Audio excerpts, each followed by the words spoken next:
there's Tesco. Many people ask us, can you see Margate from here? Sadly, Margate is 25 nautical miles from our current location, and below the little black dots, we're about there. sitting offshore. You're just a bit further over there. Not quite next to the that's probably the North Kent coast down near Birchington. But if you follow the horizon along, just coming up close to that red buoy in front of us, that is the Red Sand Towers, the Masts forts that sit 9 miles from our current location. That gives you an indication of how far out you can see. Now there is another set of Masts forts, another 4.5 miles past that, but you can't see them beyond that horizon.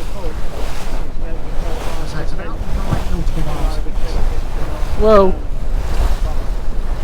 Over on our left hand side we have Southend and Southend Pier. Of course we do day trips over to Southend or go ashore and have an enjoyable time on the fairground right over there at Venture Island, or perhaps go and visit the Sea Life Centre. Whoa. Here, have some fish and chips. So those are regular trips we do. Of course out to the sea ports as well. So they all offer from Queenborough. That's a bit sturdier. But of course we're heading out to see the SS Richard Montgomery, the explosive shipwreck that lays just a mile offshore from Sheerness. She has been wrecked here for the past 78 years, having foundered on the Sheerness Middle Sand. She's laden with ammunition, over 1,500 tons of it. And this was originally bound for Cherbourg. Having made her quick stop off in the River Thames, she was awaiting her outward bound convoy that was being assembled at Chatham Docks, that would have eventually seen her taken around the southern coast of England down to Cherbourg to offload before taking her back across the North Atlantic for her next cargo. Oh, getting windy. The SS Richard Montgomery is a Liberty ship. These ships were a common sight in the North Atlantic towards the end of the war. They were, of course, the main style of ship that was helping support our supply lines across the North Atlantic. At the first half of the war, built we by were women in to record lose time. Ships to the German Didn't U-boats say that. than we could actually build. It was far quicker to sink a ship than it was to actually build the ship and launch it.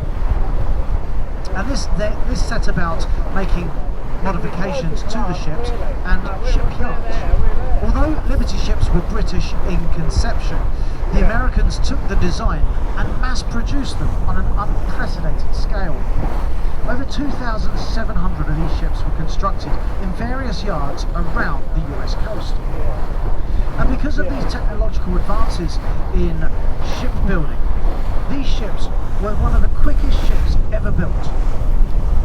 The quickest taking only 13 days from the time it entered the dry dock to the time that they were being pushed down the slipway and entering the water. 13 days. Absolutely phenomenal. The SS Richard Montgomery was laid down in Jacksonville, Florida in March 1943. She was launched in the June, herself taking only 3 months to construct. She made her several trips across the North Atlantic, and when she arrived here in August 1944, she was told to go to anchor in the Great Nore anchorage. As was the case back then, Liberty ships were always slightly overladen, particularly if they were going to find fair weather across the North Atlantic. The chances are the Richard Montgomery arrived here with a couple of boxes more than she really should have had, and perhaps that was the reason why her anchor never held in our sands and mud in the River Thames. On the 21st of August 1944, a strong northerly gale ripped through the Thames estuary, and it caused the ship to drag her anchor. The ship set closer and closer towards the Kent shore and came aground of the Sheerness Middle Sand. This sandbank is effectively a little ridge of sand and mud that sits between the Medway approach channels and the Thames approach channels. If we look over to our left hand side, south end there in the distance, the River Thames coming down is converging with us now. And as the two waters collide, that's coming out of the River Medway, it has deposited a sandy spit that juts out from the Isle of Grain behind us, and it proceeds out to sea for about 5 miles. Now, before we could even go to Southend, we would have to come out to here before turning left and heading straight towards Southend Pier, just so we had enough water to get across that spitway. But as the tide fell, the ship had grounded, and it was only then when the crew had realised something had gone horribly wrong. The ship looked as if it was getting lighter. Groans and bangs could be heard coming from deep within the ship. And it wasn't long until the Mayday was then put out. The Rochester Stevedore Company was dispatched to get out here as quickly as they possibly could, hoping to lighter the ship, hoping to remove the cargo before the ship, so that the ship would potentially refloat on the next tide, but she never did. As the ship started to sink, it went down by the head. The stern rose clear of the water, her propeller and rudder clearly visible. The forward hold was completely flooded, and for the next 3 weeks or so, work continued around the clock to try and remove as much cargo as practically possible. But even to this day, she holds around about 1,500 tons worth of explosive. At night, as the cargo fizzled away inside the holds, the boxes of phosphorus bubbling up, it looked like the water was on fire. But some say there's still enough explosive on this ship to send a 5-metre high wall of water up the River Thames towards the Thames Barrier. Doors and windows blown from their hinges in both Southend and Sheerness. Those of you who live nearby sometimes can hear the firing grounds at Sheerness. All the time. At Sheerness, particularly, sometimes even your windows shake and rattle. They certainly do. As the bombs go off over there. Whoa. You can only imagine what sort of demolition, I suppose, this ship could cause if it was to go up here in the Thames Estuary today. Some even liken it to the explosion we saw in Beirut just last year. We did?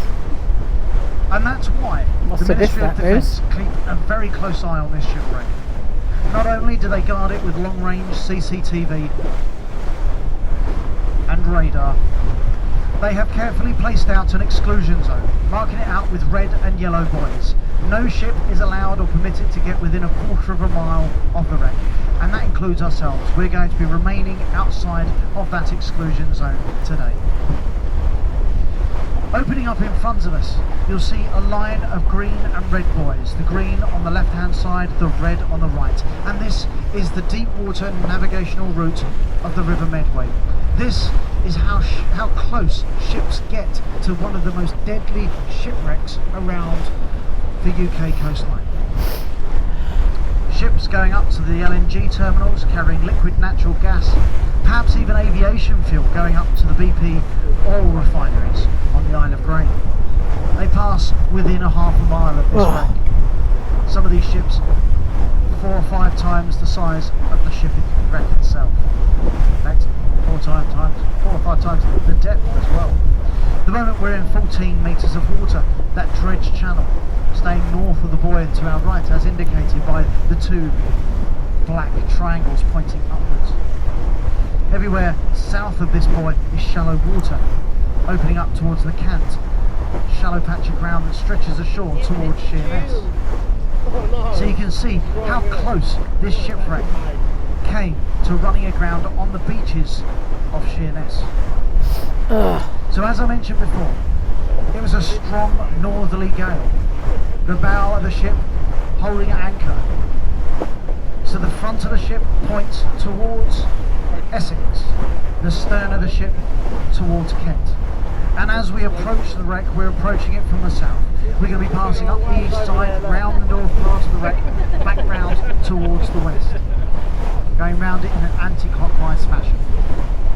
So we're passing round the stern end of the ship.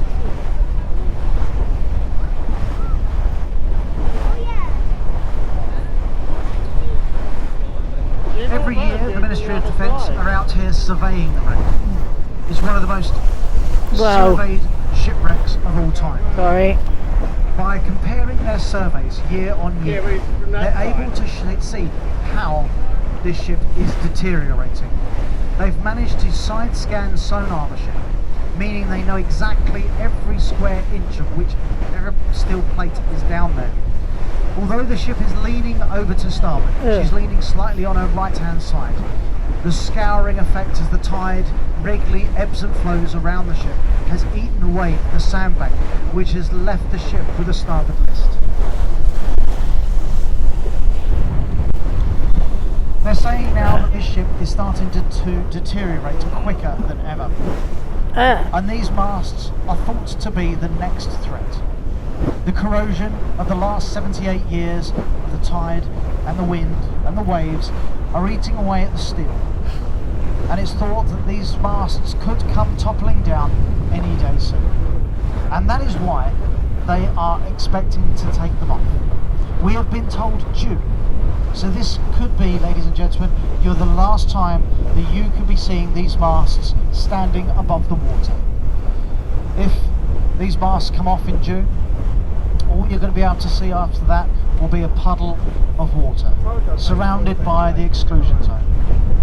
The cormorants, the blackbirds, they'll have to find a new home as this ship will be sent to her inevitable watery grave. The only thing marking out the wreck is of course the exclusion zone, so we still know where the wreck is. A lot of people have been worried that by taking the masts off we're going to lose sight of the wreck, and of course ships are then going to be able to run into it and hit it. But that is not going to be the case.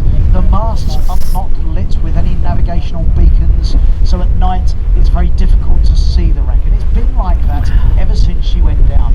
It's these buoys that are the most important thing for seafarers. They're the ones that have the lights on, they're the ones that are maintained, and so we can tell where the wreck is. No one is going to run into the wreck after the masts have been taken away. But by looking at the masts we can actually see, and you can almost paint how the picture, how the wreck lays under the water.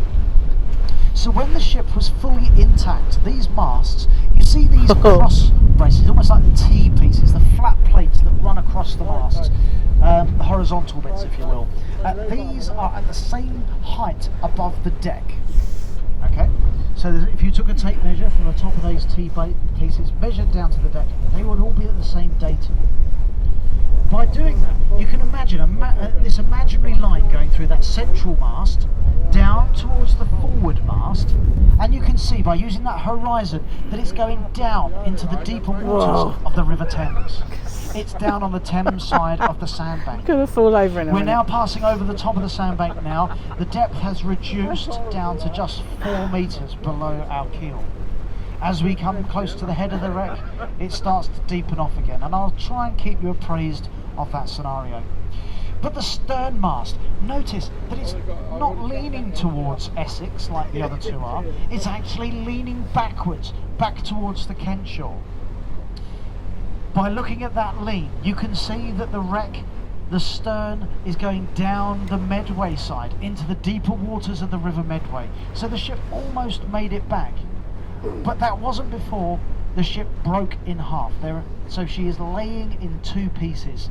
There is a 20-foot gap that now exists between the front part of the ship and the back part of the ship. She failed just forward of the ship's bridge. Liberty ships were renowned for having stress fractures. They were built with square hatches, square windows and square doorways. And this caused many ships to fail on their way across the North Atlantic. Did you know 200 Liberty ships failed mid-voyage, halfway across the Atlantic, without even seeing a torpedo or a mine? These stress fractures were then soon found out to be caused by the fact that these square windows, doors and hatches, and it was from the corners of these hatches that these stress fractures started to occur. Many sailors at the time were employed solely to keep these ships welded together. This welding technology over in the American shipyards was still fairly new, and the sailors blamed the ships on being poorly welded. because there was a large number of female labour force in those shipyards. Of course, it was the women that took the brunt of it. Of course, that was the thought in those days. A lot of the time, it was easier to blame the women.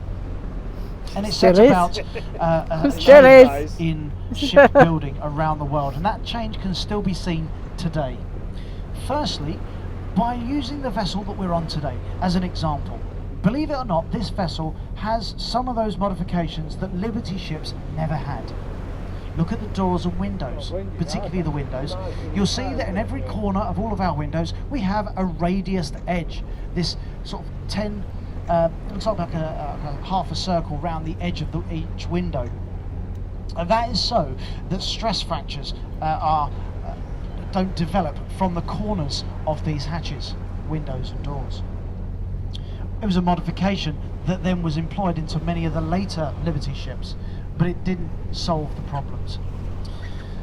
Welding, well then they turned to that, and by making sure that all the welders in the shipyards had had their welds checked, they were properly trained in the method of welding. Whoa. It set about the welder's code, Bouncy. and now any welder that is employed on a ship without them, Oh. it's nothing but a puddle of water. Oh. And hang on so a for minute. that reason, I don't know how that happens. that's why Away we we would go. like to see these masters.